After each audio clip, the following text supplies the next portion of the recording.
Boa tarde, estamos em mais um Pode Crer, o terceiro Pode Crer da nossa série. E hoje o tema vai ser a mais linda história de amor. Que história de amor é essa, Zé?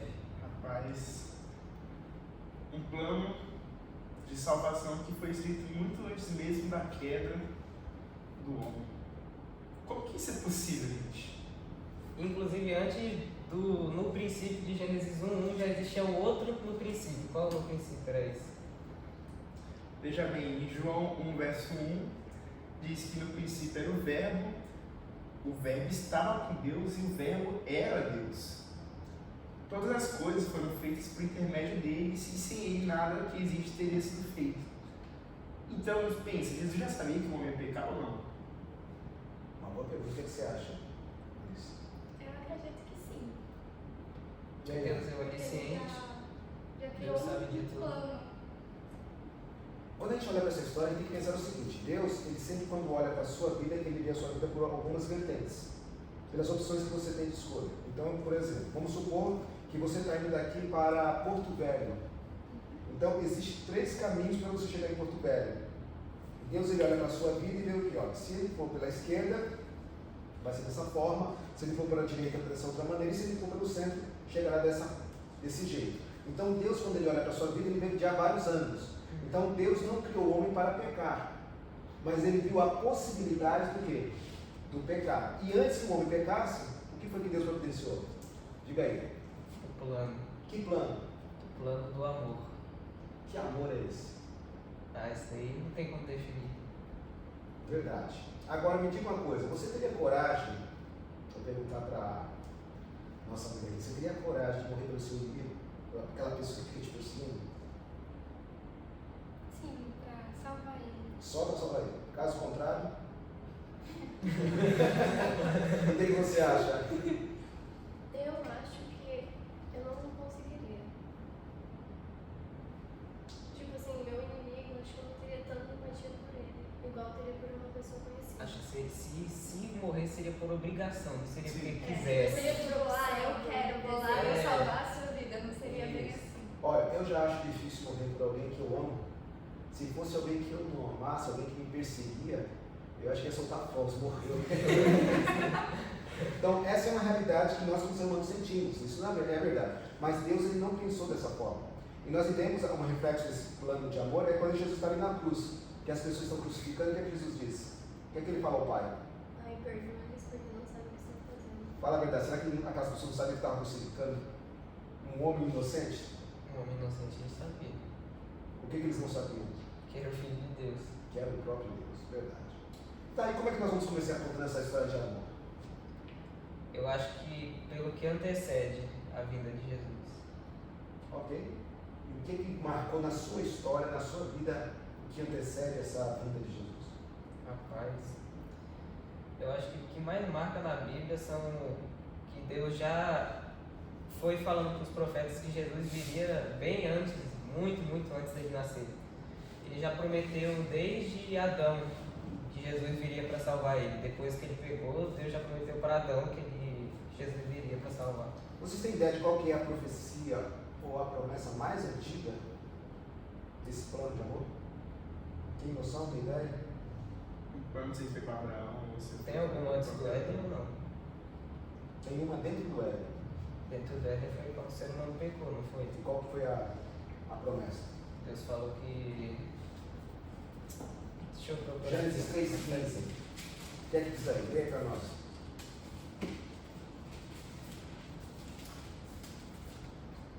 Porém, inimizade entre você e a mulher, entre a sua descendência e o descendente dela. Este lhe ferirá a cabeça e você lhe ferirá o calcanhar. Ok? Essa é a primeira promessa de que o descendente faria o que com a serpente? Esmagaria a cabeça. Quem simboliza a serpente nesse caso, biblicamente falando? Satanás. Então esse é o plano. Deus fala assim: olha, eu vou exterminar o pecado através dessa forma. O inimigo vai tentar até destruir. Dentro desse plano, é interessante observar que a serpente aí, que representa Satanás, ela mordeu o calcanhar de Cristo, vamos dizer assim, foi quando ele veio a este mundo como homem e morreu ali como ser humano por nossos pecados. E aí Cristo, quando ressuscitou ao terceiro dia, então, é o símbolo dele esmagar a cabeça da serpente e então nos conceder a vitória. Agora, por que Deus faria algo dessa natureza por seres humanos que escolheram pecar? Aí é só amor mesmo. Eu não tenho outra coisa que explica não. Ok. Vamos abrir a nossa Bíblia. O Zé ali, ele leu um texto ali de João capítulo 1. Vamos dar uma olhadinha lá. Vamos avaliar um pouquinho lá esse capítulo, né? Evangelho de João, capítulo 1. Me ajudem aí com a leitura. O que é que diz aí o verso 1?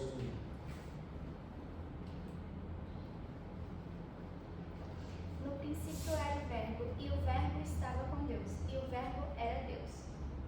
Ok, aqui apresenta sempre a pessoa de Cristo. O verbo aqui seria a palavra seria o próprio Jesus. Então aqui, se eu colocasse aqui no princípio era Jesus, e Jesus estava com Deus, e Jesus era Deus, nós podemos compreender aqui a essência, porque quando você chega lá no verso 14, o que é que diz o verso 14 aí?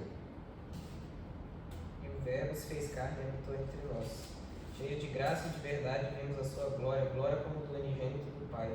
Então aqui está falando que o verbo se fez carne. Quem foi o único que, sendo Deus, se fez carne? Jesus, para podermos dar isso, né? Agora, olha o que diz aí, a partir do verso 6 até o verso 11. Surgiu um homem enviado por Deus, chamado João. Ele veio como testemunha para testificar acerca da luz, a fim de que por meio dele todos os homens cresçam.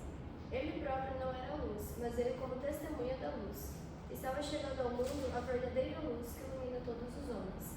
Aquele que é a palavra estava no mundo, e o mundo foi feito por intermédio dele, mas o mundo não o reconheceu. Veio para o que era seu, mas os seus não o receberam. Nesse caso aí, Jesus era a solução, o antídoto. A pergunta é, por que as pessoas simplesmente rejeitaram ele? Acho que é porque eles não viam Jesus como Deus. Acharam que ele era, pequeno demais para ser Deus. Eu também acredito que eles poderiam ter sabido as profecias acerca de Cristo, só que com o passar do tempo, até as invasões dos romanos, a era de Israel, Distorcendo. eles começaram a distorcer a ideia de como Cristo deveria ser, e a outra coisa que eles pensavam que Cristo seria um libertador do jugo dos romanos na época. Então havia uma expectativa na cabeça deles que eles precisavam ser libertos, mas não do cativeiro do pecado. Mas os romanos que estavam oprimindo eles na época. Eles queriam um jogo temporário, tirar o jogo temporário que estava tendo só naquela hora. Ou seja, às vezes você perde o foco porque você não conhece o contexto da história, o contexto do plano, correto? Agora, quando você chega nesse mesmo livro aqui do Evangelho de João, no capítulo 1, você chega lá no verso 29, o que é que diz aí o 29, o 20 e o verso 30? E aí, 29 e 30. Isso. No dia seguinte, João viu Jesus aproximando-se e disse: Vejam, é o Cordeiro de Deus que tira o pecado do mundo. Este é aquele a quem eu me referi quando disse: Vem depois de mim, um homem que é superior a mim, porque já existia antes de mim. Já existia. Ou seja, veio para os seus receberam e ele já existia antes deles e eles não compreenderam isso. Vocês já tiveram alguma situação onde, eu vou usar aqui, né, porque vocês são todos jovens, final da adolescência, início da juventude, você olhar assim, a menina é caída, é apaixonada pelo rapaz, aí ele diz, você está com essa menina pisando? Eu? Não, ela não gosta de mim. Já viu situações como essa? Já. Eu falei, como é que não cai a ficha? A menina tá lá, apaixonada, não está enxergando. Isso aconteceu com vocês, né? Aí outra coisa. Você tem que você não. Tá tendo que outra. Volta a vida. Mas como é que você explica? Pô, tá ali, tá claro, tá nítido, e a pessoa não compreende. Por que não compreende? Porque o foco dela está no quê? Em outra coisa. Nesse contexto aqui, João, ele estava tão ligado no que estava acontecendo, que quando ele olhou para Jesus, ele viu o quê? Aqui diz que Jesus era o quê? O Cordeiro. Que faz o quê? Tira o pecado do mundo. Então acontece, ele bateu o olho e enxergou. Agora, olha só o que diz. Aqui, ele também afirma que além do seu Cordeiro, ele tinha a primazia porque já existia antes de quem? Do próprio João. Então ele estava dando vários identificadores de quem era Jesus e qual era o papel dele ali. Realmente mostrar esse amor. Agora, é interessante que no Evangelho de João, ele coloca não somente a humanidade de Cristo, mas ele defende principalmente a divindade de Jesus. E mostra esse Jesus que era antes de tudo, de todas as coisas, aquele Jesus que existia antes do homem pecar e que agora Deus tinha um plano para a humanidade. Agora, onde é que está a maior prova do plano de Deus no Evangelho de João? Tem ideia? João, capítulo 3, verso 16.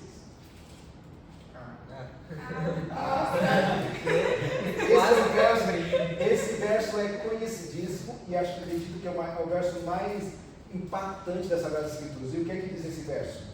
Porque Deus amou o mundo de tal maneira que deu o seu Filho unigênito para que todo o que nele crê não pereça, mas tenha a vida eterna. Então, eu vou fazer uma pergunta para você hoje. Quem é a pessoa que você mais ama? Não pode ser seu namorado. Não tem namorado. Tá vendo aí a propaganda? Tá todo mundo sabendo. Tá. Quem é a pessoa que você mais ama? O que é mais importante para você hoje na sua vida?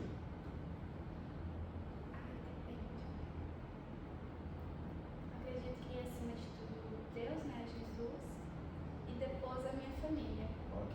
Um personagem, uma pessoa da sua família. Seria, assim, seria primordial hoje na sua estrutura, na sua formação. Acredito que minha avó. Ok, sua avó. Você, José. Essa pergunta é muito forte. Sim, meu pai e minha mãe Ai, meu viram Deus. isso. Não sei, eu fico entre meu pai e minha mãe. Ok, escolhendo. Se tiver que escolher, tem que escolher um. Não, Vamos lá. pastor, não faz isso não. Eu já contei meu pai e Vamos minha lá. mãe. Acho que minha mãe. Sua mãe. Meu Hã? avô. Seu avô. Minha mãe. Sua mãe. Minha mãe. Sua mãe. Os pais vendo isso, meu Deus do céu. Não. Assim, você sempre tem que fazer, você vai ter que fazer uma escolha na sua vida. Nesse caso aqui, você escolheu uma pessoa. O que você seria capaz agora de fazer por essa pessoa? O que você seria capaz de fazer por essa pessoa? Diga pra mim. Eu teria coragem de dar essa chave para minha esposa.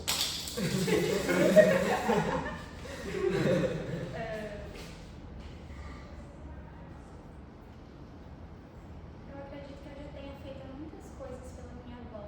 E eu não consigo, especificar algo, porque eu vejo que ela precisa de tantas coisas que possivelmente eu não posso dar a maioria das coisas que ela precisa.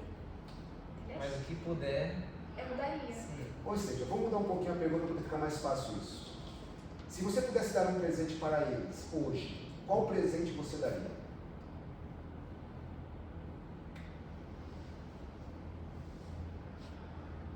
Bate bola, rapidinho. O que você acha que isso aqui eu daria se desse para minha avó, para minha mãe, para meu pai, para meu... Acho que o mais óbvio é dinheiro. Dinheiro. mais Você daria óbvio. dinheiro? Sim. Você? Aí eu tenho a questão que minha avó tá com um problema no joelho. Então, não tem como eu dar o meu joelho pra ela, mas se Sim. fosse uma cirurgia. Ok? Pelo sua dor, você faria? Poder mais visitar ele mais vezes. Visitaria ele mais vezes. Legal. O que você faria para sua mãe? Ajudaria ela no que fosse necessário. Ok. E você? Eu acho que dinheiro também. Ok. Cada um daria alguma coisa. Mas a pergunta é: quem seria capaz de dar a vida por eles? Se estivesse assim numa situação, como se estivesse lá na guerra da Palestina contra o Hamas, lá na Israel e Hamas, e aí chegasse o soldado lá na tua casa assim: escolha, ou você ou sua avó, ou você ou a sua mãe. O que você faria? O problema é que com a mãe é meio difícil, porque depois como é que a mãe vai sobreviver sem você, né? Mas é você que tem que tomar a decisão. Não, mas aí eu decidiria eu. E aí? Não sei. Não Eu sabe. ia ficar em dúvida. Não, isso é natural. Por que eu estou fazendo isso? Estou perguntando isso? Porque quando você olha para o texto aqui, não está falando que foi Jesus somente que se entregou. Ele está falando que o Pai, Deus, te amou de tal maneira que ele fez o quê? Ele deu o que tinha de maior valor, o que tinha de maior importância, que seria o quê? O próprio Filho. Sim. Imagina você entregar a pessoa que você mais ama pelo seu pior inimigo, para morrer no lugar do seu pior inimigo. E aí, seria mais fácil decidir ou não? Quem morre? A pessoa que você mais ama ou o seu inimigo? Inimigo, né? Óbvio. E agora, como é que fica esse texto aqui? Agora você começa a entender a força do amor? Sim. Haja amor.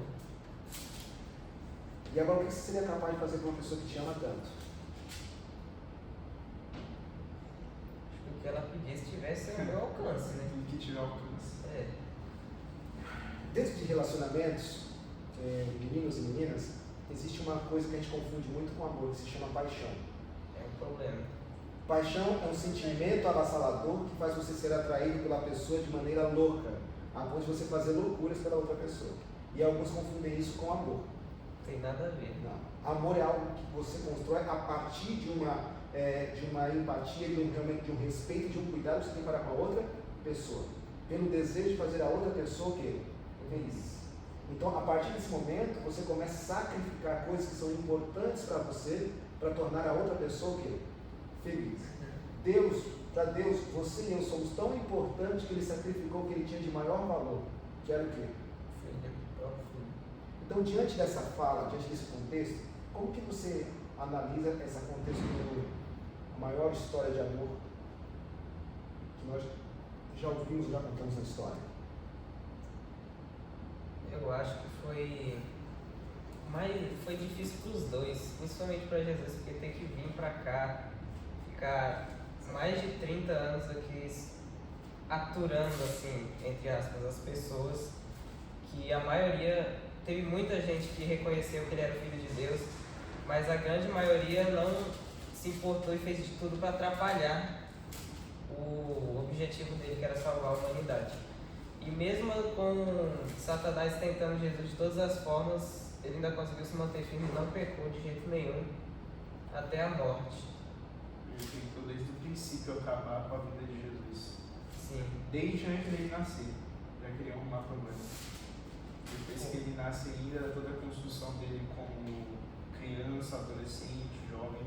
Inclusive a gente vê no livro Desejados de Todas as Nações, o Libertador na linguagem de hoje. É muito evidente essa luta que ele teve, essa dificuldade, mas tudo isso por amor a nós.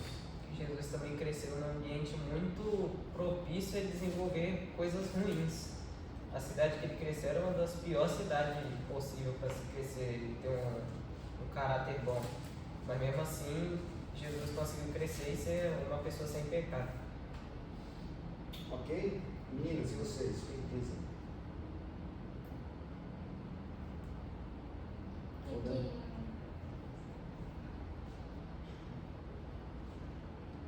Porque assim, Jesus tinha tanta coisa boa no céu, né? Ele tem que deixar a coroa dele, O trono.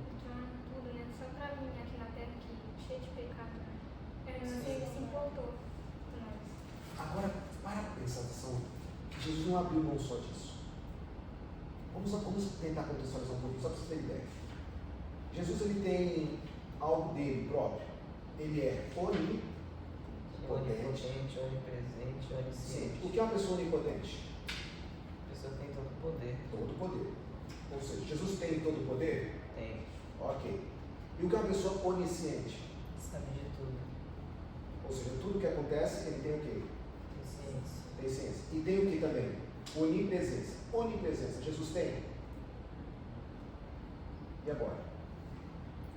Quando ele estava aqui na Terra, ele não tinha. E a partir de agora?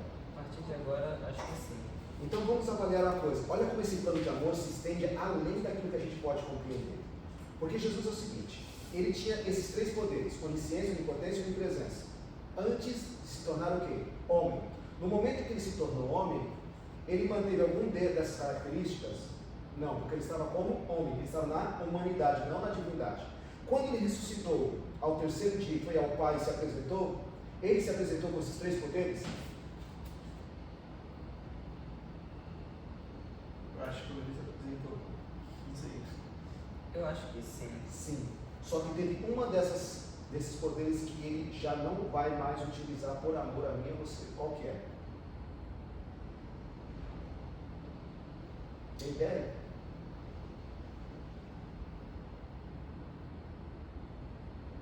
Ou é onipresença ou é onisciência. Onipresença. Porque até então Jesus podia estar em todo lugar, mas a partir agora de que ele vem aqui pela segunda vez, a gente vai para o céu, passa 1000 anos lá, depois volta a essa terra, a Bíblia diz que Jesus virá conosco por quanto tempo agora? por toda a eternidade. E aqui será o centro do universo, deste planeta, pós-pecado. Ou seja, a partir desse momento, Jesus ele está anulando, ele está deixando de usufruir da sua onipresença por amor a quem? Você está entendendo? Uma pessoa que pode estar em todos os lugares ao mesmo tempo e a partir desse momento, por amor a você, ele vai escolher não utilizar? Porque a Bíblia fala que ele vai carregar as marcas por todo o quê? A eternidade. Então, a partir desse momento, não é que ele não tenha, ele deixa de utilizar a onipresença por amor a nós e faça o seu sacrifício feito na cruz do Calvário. É como se vocês fizessem fosse o seguinte: vocês enxergam, todos aqui enxergam muito bem, mas alguém fala para vocês. Alguns não. Mas vamos dizer assim, que alguém chega para vocês e coloca para vocês o seguinte: olha, está aí a avó de vocês, a mãe de vocês, alguém que é especial para vocês. A partir de hoje você tem as opções: ou você deixa de enxergar, ou elas morrem. E aí você simplesmente tem autonomia, mas agora a partir desse momento você fecha os olhos para nunca mais abrir para que aquela pessoa possa viver. Eu pergunto: você está certo? Nesse contexto? Não, você continua tendo o quê? Eu tenho a visão. Visão, mas o que você escolheu? Prefiro não ver. Não ver para aquela outra pessoa? Beleza. Você está começando a entender o que foi que Jesus fez por nós? No momento que ele assumiu a humanidade, ele escolheu deixar de usar a onipresença para que nós pudéssemos viver o quê? Eternamente. Dentro desse plano de amor, dessa história de amor, o que Deus fez mais marcante na sua vida? E você faz o seguinte: isso é por isso que eu amo a Deus, porque isso marcou a minha vida por causa da forma como ele cuidou de mim. O que você teria para dizer? Só que ter nascido e já está aqui com vida, com saúde. Entre milhões de espermatozoides que chegou aqui. Foi. Poxa vida. E está com vida ainda nesse contexto de guerra e tal, um monte de coisa acontecendo no mundo. Passou por uma pandemia. Tanta coisa que aconteceu de ruim, mesmo assim a gente ainda está aqui vivo em pé. Ok. E na sua vida, o que Deus fez que te marcou tanto? Tem o contexto do ano passado em si, que eu sofri bastante em certas circunstâncias, que eu penso: nossa, como é que esteve me protegendo, cuidando de mim, me guiando em todos os passos. E como o José falou em relação à pandemia do ano passado, porque tipo, quantas milhares de pessoas morreram e a gente ainda está aqui com vida, com saúde, conseguindo enxergar, conseguindo falar nesse momento, conseguindo dar nossa opinião referente a várias coisas. Então eu acho que isso, tipo... Marcou. Ok, vocês? Eu acho que proteção, sabe? E ajuda. De sempre, sabe? Deus está protegendo a mim, a família, as pessoas que convivem perto de mim, sabe? Não deixando acontecer nenhuma situação ruim, ajudando as pessoas, dando cura, não deixando ninguém morrer por algum tipo de doença na minha família. Nessas lutas todas você consegue ver nas entrelinhas o amor e o cuidado de Deus por você. Ok? Pra mim foi bastante durante a pandemia, porque eu não sei se eu conseguiria sem Jesus, porque o modo como o tempo que a gente ficou em casa, sem sair para não ver muitas pessoas, acho que abala muito a minha mente, psicológica assim, em geral. Eu realmente não sei se não fosse por Deus, eu estaria aqui hoje falando normalmente com outras pessoas.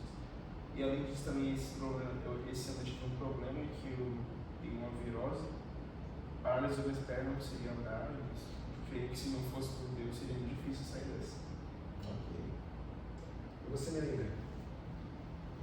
E que tempos atrás, né, eu conheci o clube, e aí antes de entrar no clube, eu acho que eu tive muitos problemas com a família, também com eles da escola, e também, muitas coisas também aconteceram, que eu também fiz, peguei. Aí foi um dia que minha mãe disse que ia colocar no clube, né? Eu falei que não queria entrar no clube, porque precisa sentir melhor, né? Mas quando eu entrei, mudou muito minha vida também. Distanciou muito de coisas ruins, né? Porque eu até cheguei em ir ao psicólogo, né? Porque fala muito minha mente. Mas eu não decidi.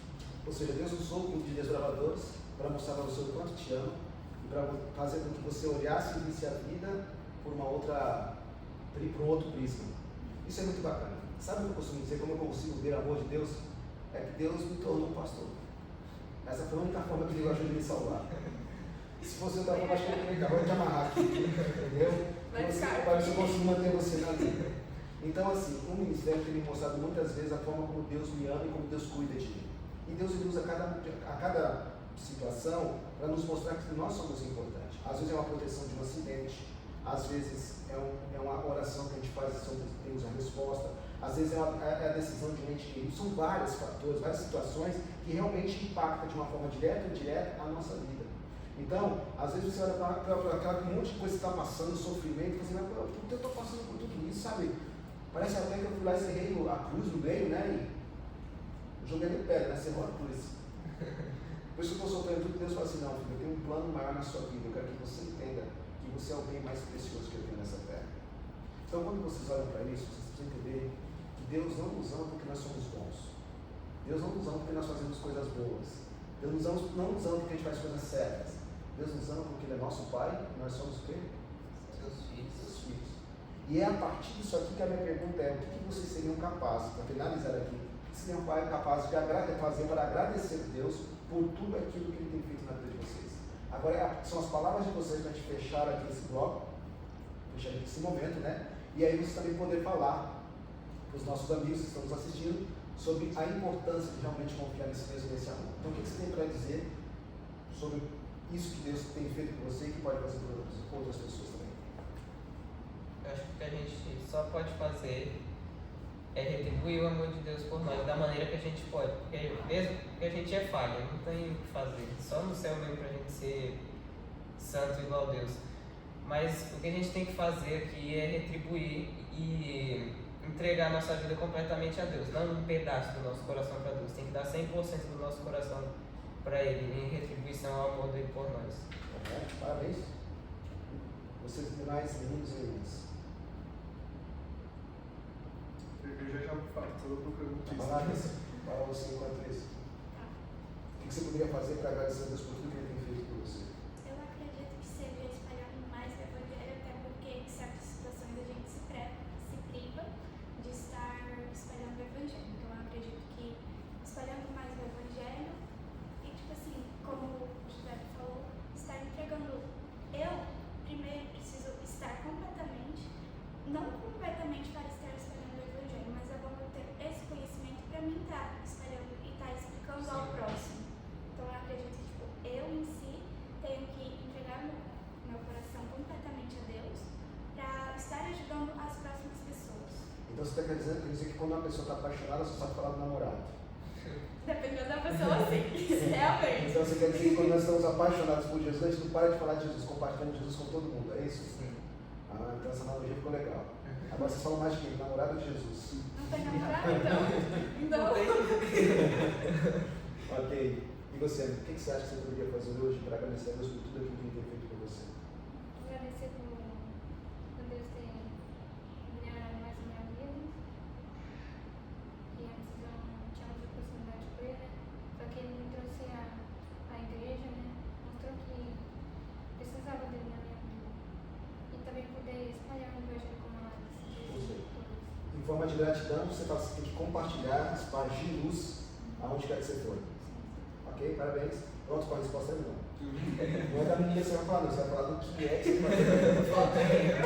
Foca aí. Bom, a gente vê ao longo da vida de Jesus, principalmente como de uma boa ali no livro de Mateus, o propósito de Jesus com a missão dele. Ao longo de várias cidades que ele visitou nos seus 33 anos de idade, certo? 33 anos? Aproximadamente. Isso. Mais ou menos. Ele visitou muitos lugares, curou muitas pessoas, e através de seus sermões, dos seus milagres, das suas parábolas, ele conseguiu transmitir a ideia de salvação para as pessoas, a ideia de que haveria um reino futuro. E também acredito que essa é a nossa missão. No livro O Libertador, que é o livro de literatura nacional da linguagem de hoje, no capítulo 70, diz aqui no final: muitos visitam os cenários da vida de Cristo na Terra para ver o lago em cujas praias ele gostava de ensinar e os vales em que os seus olhos pousaram. Entretanto,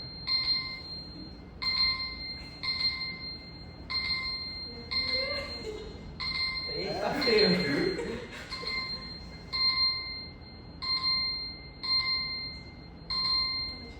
Aí, pronto. Essa parte depois fora. vamos lá. Muitos visitam o cenário da vida de Cristo na Terra para ver os lagos em cujas praias ele gostava de ensinar e os vales em que seus olhos pousaram. Entretanto, não precisamos ir a Nazaré ou Betânia a fim de andar por onde Jesus andou. Encontramos suas pegadas ao lado de um leito de enfermo, nas favelas, em todo lugar onde existe corações humanos precisando de consolo. Bom, aqui o escritor, Ellen White, deixa muito evidente qual que é a nossa missão hoje. Principalmente a gente com o contexto evangelístico, a nossa missão é pregar o Evangelho de Cristo, a história dele e o contexto em que ele viveu. Trazendo para os nossos dias de hoje, a gente deve pregar mostrando através da nossa influência, nosso testemunho, de que nós somos uma imitação de Cristo, assim como Paulo diz, nós somos imitadores de Cristo. Pequenos Cristos. Demonstrando a vida dele, de Jesus, dessa forma traremos pessoas para Cristo. Ok? Então, uma forma de agradecer é espelhando a vida de Cristo na nossa vida. E você, amiga? Eu imagino que é como eles dizem, né? A gente tem que espalhar o Evangelho e viver de acordo com como ele ensinou a gente, que a gente devia viver, para mostrar ele na nossa vida. Deixa eu perguntar uma coisa para vocês aqui para finalizar esse processo. Imagine só, você está namorando com alguém. Pastor tá usando muito esses exemplos hoje, né, pastor? Tá vendo isso? Ih, rapaz. Você está falando de amor, né? Jogando uma indireta. Mas olha bem, dentro do processo, a pessoa diz que te ama, que você é muito importante, que você é uma pessoa significativa para a vida dela. E daqui a pouco você descobre que ela está saindo com outra pessoa. Facada do coração. Por quê? O amor. Não é amor? Não, Não. eu acredito que não seria. Não seria? Por que não seria? Se todo dia ela fala para você que gosta de você. É mentira. É mentira. Mentira. Mas vamos dizer que ela não traísse você, mas te maltratasse. Quando estivesse perto das outras pessoas. Acredito que continue não sendo uma forma de demonstrar, tipo, de amar. Seria uma falsidade. Uma ação vale mais que mil palavras.